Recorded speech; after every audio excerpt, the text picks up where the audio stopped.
ಇದು Zee Kannada ನ್ಯೂಸ್ನ exclusive story. ಹಾಸನದಲ್ಲಿ ಮುಖ್ಯಮಂತ್ರಿ ಸಿದ್ದರಾಮಯ್ಯ ವಿರುದ್ಧ ಆಕ್ರೋಶ, ಅಸಮಾಧಾನ ಹೆಚ್ಚಾಗಿದೆ.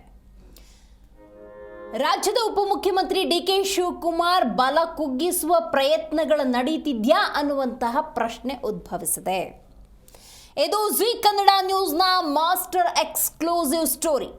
ಹಾಸನದಲ್ಲಿ ಸಿದ್ದರಾಮಯ್ಯ ವಿರುದ್ಧ ಒಕ್ಕಲಿಗರ ಅಸಮಾಧಾನ. ಡಿಸಿಎಂ ಡಿಕೆ ಶಿವಕುಮಾರ್ ಬಲ ಕುಗ್ಗಿಸೋದಕ್ಕೆ ಸಿದ್ದರಾಮಯ್ಯ ಮಾಸ್ಟರ್ ಸ್ಟ್ರೋಕ್. ಹಾಸನ ನಗರಾಭಿವೃದ್ಧಿ ಪ್ರಾಧಿಕಾರಕ್ಕೆ ಶಿವಪ್ಪ ಅನ್ನೋರನ್ನ ನೇಮಕ ಮಾಡಲಾಗಿದೆ. ಶಿವಪ್ಪ ನೇಮಕದಿಂದ ಒಕ್ಕಲಿಗರಲ್ಲಿ ತೀವ್ರ ಅಸಮಾಧಾನ. ಪ್ರಾಧಿಕಾರಕ್ಕೆ ಒಕ್ಕಲಿಗ ಮುಖಂಡರನ್ನ ಸೂಚಿಸಿದ್ರು ಡಿಕೆ ಶಿವಕುಮಾರ್.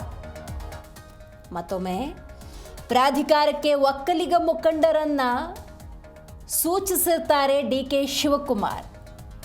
ಇಲ್ಲಿ ನೇಮಕ ಆಗಿರುವುದು ಶಿವಪ್ಪನವರು. ಕುರುಬ ಸಮುದಾಯದ ಶಿವಪ್ಪ ಹಾಸನ ನಗರಾಭಿವೃದ್ಧಿ ಪ್ರಾಧಿಕಾರದ ಅಧ್ಯಕ್ಷ ಸ್ಥಾನಕ್ಕೆ ನೇಮಕಗೊಂಡಿದ್ದಾರೆ. ಕರ್ನಾಟಕ ಕಾಂಗ್ರೆಸ್ನ ಬಹುತೇಕ ನಾಯಕರು ಎಲ್ಲವೂ ಸರಿಯಾಗಿದೆ ಅಂತ ಹೇಳ್ತಿದ್ರು ಕೂಡ ಏನೋ ಸರಿಯಿಲ್ಲ ಅನ್ನೋದಕ್ಕೆ ಇವೆಲ್ಲವೂ ನಿದರ್ಶನ. ಒಂದು ಕಡೆ ನೀವು ಗಮನಿಸ್ತಾ ಇದ್ದೀರಿ, ರಾಜ್ಯದ ಉಪಮುಖ್ಯಮಂತ್ರಿಗಳು ಡಿಕೆ ಶಿವಕುಮಾರ್ ಹಾಸನ ನಗರಾಭಿವೃದ್ಧಿ ಪ್ರಾಧಿಕಾರಕ್ಕೆ ಒಕ್ಕಲಿಗ ಮುಖಂಡರ ಹೆಸರನ್ನು ಸೂಚಿಸಿರ್ತಾರೆ. ಆದರೆ ನೇಮಕ ಆಗಿದ್ಯಾರು? ಕುರುಬ ಸಮುದಾಯದ ಶಿವಪ್ಪನವರು ಹಾಸನ ನಗರಾಭಿವೃದ್ಧಿ ಪ್ರಾಧಿಕಾರದ ಅಧ್ಯಕ್ಷ ಸ್ಥಾನದಲ್ಲಿ ಅಲಂಕರಿಸ್ತಾ ಇದ್ದಾರೆ. ಹಾಸನ ನಗರಾಭಿವೃದ್ಧಿ ಪ್ರಾಧಿಕಾರಕ್ಕೆ ಈಗ ಶಿವಪ್ಪನವರ ನೇಮಕ ಆಗಿರುವುದು ಸಹಜವಾಗಿ ಒಕ್ಕಲಿಗ ಸಮುದಾಯದ ಅಸಮಾಧಾನಕ್ಕೆ ಕಾರಣವಾಗಿದೆ.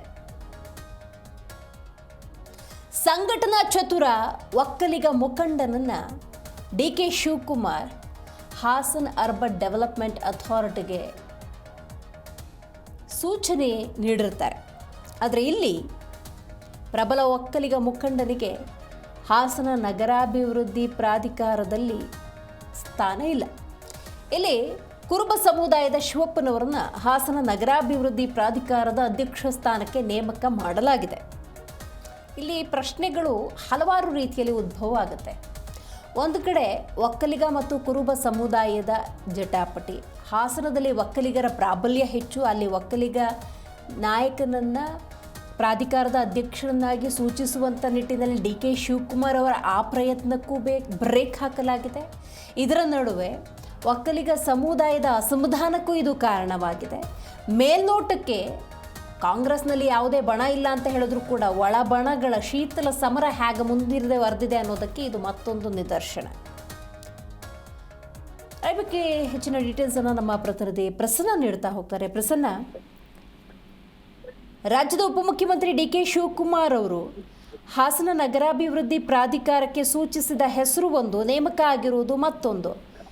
ಇಲ್ಲಿ ಸಿದ್ದರಾಮಯ್ಯನವರ ಸ್ವಜಾತಿ ಪ್ರೇಮ ಇದು ಅಂತ ಕರಿಬೇಕಾ, ಅಥವಾ ಡಿಕೆ ಶಿವಕುಮಾರ್ ಅವರ ಬಲ ಕುಗ್ಗಿಸುವಂಥ ಪ್ರಯತ್ನ ನಡೀತಿದೆ ಅಂತ ಕರಿಬೇಕಾ? ಏನಂತ ಅರ್ಥ ಮಾಡ್ಕೋಬೇಕು ಈ ಬೆಳವಣಿಗೆಯನ್ನು?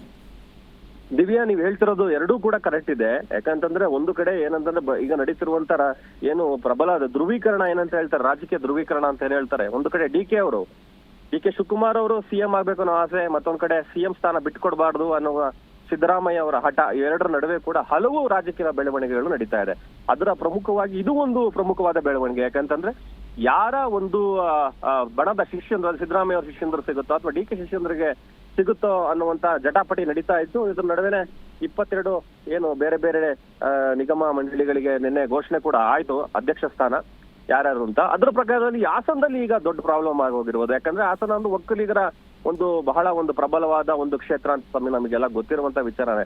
ಅಲ್ಲಿ ಡಿ ಕೆ ಶಿವಕುಮಾರ್ ಬಿಜೆಪಿಯವರು JDS ನ ಶಕ್ತಿಯನ್ನ ಕುಂದಿಸ್ಬೇಕು ಮತ್ತು ಅಲ್ಲಿ ಒಕ್ಕಲಿಗರನ್ನ ತಮ್ಮ ಒಂದು ಹಿತಾಸಕ್ತಿಗೆ ಒಳಕೊಡಬೇಕು ಅನ್ನೋ ಉದ್ದೇಶದಿಂದ ಅಲ್ಲಿ ತಮ್ಮದೇ ಆದಂತಹ ಒಬ್ಬ ಪ್ರಬಲ ಒಂದು ಒಕ್ಕಲಿಗ ಮುಖಂಡರ ಹೆಸರನ್ನ ಸೂಚನೆ ಮಾಡಿ ಫೈನಲ್ ಮಾಡಿ ಕಳಿಸಿರ್ತಾರೆ.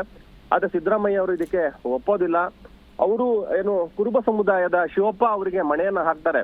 ಈಗ ನಾವು ಹೇಳಿರುವಂತೆ ಶಿವಪ್ಪ ಅವರು ಹಿಂದೆ ZP ಎಲೆಕ್ಷನ್ ಸಂದರ್ಭದಲ್ಲಿ ಅವರು ಮೆಂಬರ್ ಆಗಿರೋ ಸಂದರ್ಭದಲ್ಲಿ ಏನು ಅಧ್ಯಕ್ಷ ಸ್ಥಾನಕ್ಕೆ ಚುನಾವಣೆ ನಡೆಯಬೇಕಾದ್ರೆ ಕ್ರಾಸ್ ವೋಟಿಂಗ್ ಮಾಡಿದಂತ ಆರೋಪ ಅವ್ರ ಮೇಲೆ ಇದೆ. ಅದ್ರ ಮೂಲಕ ಪಕ್ಷಕ್ಕೆ ಒಂದು ಪಕ್ಷದ ಒಂದು ವಿರುದ್ಧ ಕೆಲಸವನ್ನ ಮಾಡಿರುವಂತದ್ದು, ಶಿಸ್ತು ಉಲ್ಲಂಘನೆ ಮಾಡಿರುವಂತ ಆರೋಪ ಕೂಡ ಅವ್ರ ಮೇಲೆ ಇದೆ. ಇಂಥವ್ರಿಗೆ ಈಗ ಅಧ್ಯಕ್ಷ ಸ್ಥಾನ ಕೊಟ್ಟರು ಸರಿಯಲ್ಲ ಅನ್ನುವಂಥದ್ದು. ಮತ್ತೆ ಒಕ್ಕಲಿಗ ಸ್ಥಳೀಯ ಮುಖಂಡರು ಯಾರು ಪಕ್ಷಕ್ಕೆ ಪ್ರಾಮಾಣಿಕವಾಗಿ ನಡ್ಕೊಂಡು ಪಕ್ಷವನ್ನ ಕಟ್ಟುವಂತ ಕೆಲಸ ಮಾಡ್ತಿದ್ರು, ಅವರೆಲ್ಲರಿಗೂ ಕೂಡ ಸಾಕಷ್ಟು ನೋವಾಗಿದೆ. ಸಿದ್ದರಾಮಯ್ಯ ಅವರು ಎಲ್ಲೋ ಒಂದು ಕಡೆ ಡಿ ಕೆ ಶಿವಕುಮಾರ್ ಅವರ ಶಕ್ತಿಯನ್ನ ಕುಂದಿಸುವ ಒಂದು ಕಾರಣದಿಂದಲೋ ಅಥವಾ ಪ್ರಬಲರಾಗಬಾರ್ದು, ಡಿ ಕೆ ಅವರ ಶಿಷ್ಯಂದ್ರು ಬೆಳಿಬಾರ್ದು ಅನ್ನೋ ಉದ್ದೇಶಕ್ಕನೋ ಶಿವಪ್ಪ ಅವರಿಗೆ ಈಗ ಸ್ಥಾನವನ್ನ ಕೊಟ್ಟಿರುವಂತದ್ದು, ಅಧ್ಯಕ್ಷ ಸ್ಥಾನವನ್ನ. ಇದೇ ಶಿವಪ್ಪ ಅವರು ಏನಿದ್ದಾರೆ, ಇವರು ಅರಸೀಕೆರೆ ತಾಲೂಕು ಸಂಬಂಧಪಟ್ಟವರು, ಹಾಸನ ತಾಲೂಕಿಗೆ ಹೇಗೆ ಸಂಬಂಧ ಪಡ್ತಾರೆ, ಈ ಎಲ್ಲ ಪ್ರಶ್ನೆಗಳನ್ನ ಈಗ ಡಿ ಕೆ ಶಿಷ್ಯಂದ್ರು ಯಾರಿದ್ದಾರೆ ಅವ್ರು ಕೇಳ್ತಾ ಇರುವಂತದ್ದು. ಈಗ ಒಕ್ಕಲಿಗ ಮುಖಂಡರಲ್ಲಿ ತೀವ್ರ ಅಸಮಾಧಾನಕ್ಕೆ ಇದು ಕಾರಣ ಆಗಿರುವಂತದ್ದು. ಈಗಾಗಲೇ ನೋಡಬಹುದು, ಹಾಸನದಲ್ಲಿ ಜೆಡಿಎಸ್ ಮತ್ತೆ ಬಿಜೆಪಿ ಪ್ರಬಲವಾಗಿರುವಂತದ್ದು. ಅಲ್ಲಿ ಕಾಂಗ್ರೆಸ್ ಪಕ್ಷವನ್ನ ಪ್ರಬಲಗೊಳಿಸುವ ದೃಷ್ಟಿಕೋನದಲ್ಲಿ ಒಕ್ಕಲಿಗ ಮುಖಂಡರೊಬ್ಬರಿಗೆ ಈ ಸ್ಥಾನವನ್ನ ಕೊಡಬೇಕು ಅನ್ನೋ ಲೆಕ್ಕಾಚಾರ ಇತ್ತು. ಅದೆಲ್ಲ ಉಲ್ಟಾ ಆಗಿರುವಂತದ್ದು. ಎಲ್ಲೋ ಒಂದು ಕಡೆ ಈಗ ಅಲ್ಲಿನ ಒಂದು ಸ್ಥಳೀಯ ಮುಖಂಡರು ಡಿ ಕೆ ಅವರ ಬಳಿ ತಮ್ಮ ನೋವನ್ನ ಹೇಳ್ಕೊಂಡಿದ್ದಾರೆ. ಸಿದ್ದರಾಮಯ್ಯ ಅವರ ವಿರುದ್ಧ ಅಸಮಾಧಾನವನ್ನು ಕೂಡ ವ್ಯಕ್ತಪಡಿಸ್ತಾ ಇದ್ದಾರೆ. ಪ್ರಸನ್ನ, ಈಗ ಡಿ ಕೆ ಶಿವಕುಮಾರ್ ಅವರ ಬಲ ಕುಗ್ಗಿಸೋ ಸಿದ್ದರಾಮಯ್ಯನವರ ಪ್ರಯತ್ನದಲ್ಲಿ ರೇವಣ್ಣ ಹಾಗೂ ಭವಾನಿ ರೇವಣ್ಣ ಅವರಿಗೆ ಆಪ್ತರಾಗಿರುವಂತಹ ಶಿವಣ್ಣನವರಿಗೆ ಮಣೆ ಹಾಕದಂಗ ಆಯ್ತಲ್ಲ ಇದು.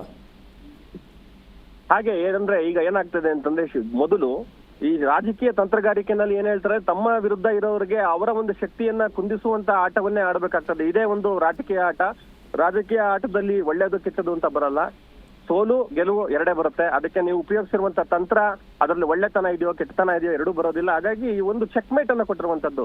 ಎಲ್ಲೋ ಒಂದ್ ಕಡೆ ಸಿದ್ದರಾಮಯ್ಯ ಅವರು ಭಾರಿ ಜಾಣ ನಡೆಯನ್ನ ಮಾಡ್ತಾ ಇರುವಂತದ್ದು. ಈ ಒಂದು ಆಯ್ಕೆಯ ಪ್ರಕ್ರಿಯೆಯಲ್ಲಿ ಹೈಕಮಾಂಡ್ ಮೇಲೆ ಒತ್ತಡವನ್ನ ಹಾಕಿ ಅದ್ರ ಮೂಲಕ ಆ ಒಂದು ಹೈಕಮಾಂಡ್ ಒತ್ತಡವನ್ನ ತರುವ ಮೂಲಕ ಈಗ ಶಿವಣ್ಣ ಅವರ ಆಯ್ಕೆಯನ್ನ ಶಿವಪ್ಪ ಅವರ ಆಯ್ಕೆಯನ್ನ ಫೈನಲ್ ಮಾಡಿರುವಂತದ್ದು. ಈ ಹಿನ್ನೆಲೆಯಲ್ಲಿ ಅಲ್ಲಿ ಒಂದು ಕಡೆ ಡಿ ಕೆ ಅವರ ಶಕ್ತಿ ಕುಂದಿದೆ, ಸಿಎಂ ಅವರ ಹಠ ಗೆದ್ದಿದೆ ಅಂತ ಹೇಳ್ಬೋದು. ಮುಖ್ಯಮಂತ್ರಿ ಸಿದ್ದರಾಮಯ್ಯನವರು ತಮ್ಮ ಕುರ್ಚಿಗೆ ಕಂಟಕ ಬಂದಾಗಲ್ಲ ಯಾವ್ದಾದ್ರು ಒಂದು ಟ್ರಂಪ್ ಕಾರ್ಡ್ನ ಪ್ಲೇ ಮಾಡ್ತಾರೆ ಅಂತ ಹೇಳ್ತಾ ಇರ್ತಾರೆ. ಸೊ ಈ ನಿಟ್ಟಿನಲ್ಲಿ ಜಾತಿ ಗಣತಿ ಅನ್ನುವಂಥ ಒಂದು ಅಸ್ತ್ರವನ್ನು ಪ್ರಯೋಗ ಮಾಡಿದ್ದಾರೆ. ಮಗದೊಂದು ಕಡೆ ಡಿ ಕೆ ಶಿವಕುಮಾರ್ ಒಂದು ಹೆಜ್ಜೆ ಮುಂದಿಟ್ಟರೆ 2 ಹೆಜ್ಜೆ ಕೆಳಗೆ ಹಾಕುವಂಥ ಪ್ರಯತ್ನಗಳು ನಡೀತಿರೋದ್ರಿಂದಾಗಿ ಈ ಒಂದು ಹಾಸನದ ಬೆಳವಣಿಗೆ ಕೂಡ ಅದಕ್ಕೆ ಪೂರಕವಾಗಿದೆ ಅಲ್ವಾ ಪ್ರಸನ್ನ?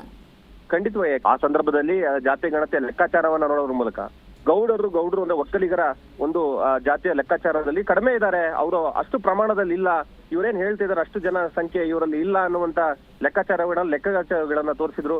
ಇವರ ಜನಸಂಖ್ಯೆ ಕಡಿಮೆ ಇದೆ ಅನ್ನುವಂತ ಲೆಕ್ಕಾಚಾರವನ್ನ ತೋರಿಸಿದ ಸಂದರ್ಭದಲ್ಲಿ ಇಡೀ ಒಕ್ಕಲಿಗ ಸಮುದಾಯ ಆಕ್ರೋಶವನ್ನು ವ್ಯಕ್ತಪಡಿಸಿತ್ತು. ಇಲ್ಲ, ನಾವು ಇಷ್ಟು ಜನಸಂಖ್ಯೆ ಎಲ್ಲ ನಾವು ಜಾಸ್ತಿ ಇದ್ದೀವಿ ಅಂತ. ಆ ಹಿನ್ನೆಲೆ ಆ ಒಂದು ಸಮೀಕ್ಷೆಯ ಮೂಲಕ ಈಗಾಗಲೇ ಒಂದು ಹೆಜ್ಜೆ ಡಿ ಕೆ ಶಿವಕುಮಾರ್ಗೆ ಒಂದು ಹೆಜ್ಜೆ ಆಲ್ರೆಡಿ ಹಿನ್ನಡೆ ಆಗಿರುವಂತದ್ದು. ಅದರ ಮುಂದಿನ ಹೆಜ್ಜೆ ಏನಂತಂದ್ರೆ ಡಿ ಕೆ ಅವರ ಸುತ್ತ ಇರುವಂತಹ ಯಾರು ಶಿಷ್ಯಂದ್ರಿದ್ದಾರೆ ಅವರೆಲ್ಲರಿಗೂ ಕೂಡ ಮತ್ತಷ್ಟು ಪ್ರಬಲವಾಗದಂತೆ ಒಂದು ಅಧಿಕಾರವನ್ನ ಬ್ಯಾಲೆನ್ಸ್ ಮಾಡುವಂತ ಒಂದು ರೀತಿನಲ್ಲಿ ಈಗ ಅವರ ಒಂದು ಶಿಷ್ಯಂದ್ರಿಗೆ ಈ ಸ್ಥಾನವನ್ನ ತಪ್ಪಿಸಿರೋದಿದೆಯಲ್ಲ, ಇದು ಒಂದು ಕೂಡ ರಾಜಕೀಯ ಆಟ. ಇದರಿಂದ ಏನಾಗ್ತದೆ, ಡಿ ಕೆ ಅವರಿಗೆ ಹಿನ್ನಡೆ ಆಗ್ತದೆ.